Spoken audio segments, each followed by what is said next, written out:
సింగరేణి పైసలు తీసుకుపోయి ఫుట్బాల్ ఆడుతున్నాడు. నీ అయ్య సొత్తాన్ని తీసుకుపోయినావా? నీ ఫుట్బాల్ షోకుల కోసం నువ్వు ఫోటోలు దిగడం కోసం సింగరేణి 10 కోట్ల రూపాయలు ఏ రకంగా తీసుకుంటావు? ఒకవైపు కార్మికులకు జీతాలకు పైసలు లేవు, అప్పులు తెచ్చుకొని బ్యాంకుల్లో ఓడీలు తెచ్చుకొని సింగరేణి సంస్థ ఆగమైతుంటే నీ ఫుట్బాల్ షోకుల కోసం 10 కోట్ల రూపాయల సింగరేణి డబ్బును నువ్వు ఏ రకంగా వాడతావు? గతంలో సిఎస్ఆర్ డబ్బు, సింగరేణి డబ్బు బీఆర్ఎస్ ప్రభుత్వం ఉన్నప్పుడు వాడితే ఆ పిల్లల కోసం వాడినాం. సింగరేణి పిల్లలకు ఒక మెడికల్ కాలేజీ పెట్టడానికి వాడినాం, లేదా ఒక స్కూళ్లు కట్టడానికో కాలేజీలు కట్టడానికో మంచినీళ్ళు ఇవ్వడానికో వాడినాం. నువ్వేమో ఫుట్బాల్ షోకుల కోసం వాడుతున్నావు. నువ్వు ఫుట్బాల్ ఆడడానికి సింగరేణి డబ్బే కావాలా నీకు? సింగరేణి కార్మికుల కడుపు కొట్టాలన్నా నువ్వు? ఏ రకంగా నీకు మనసు వచ్చింది సింగరేణి డబ్బులు తీసుకోవడానికని నేను అడుగుతా ఉన్నా. ఇది దుర్మార్గమైన ప్రభుత్వం.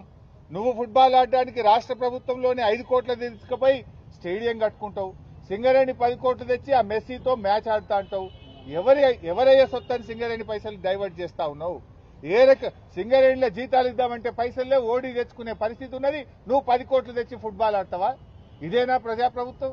ఏ రకంగా దుర్వినియోగం చేస్తావని చెప్పి నేను రేవంత్ రెడ్డిని అడుగుతా ఉన్నా.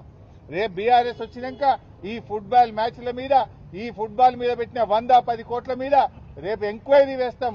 దీని మీద విచారణ జరిపి ఒక్కడొక్కని బొక్కలు నూపుతామని చెప్పి నేను చెప్తా ఉన్నా ఈరోజు.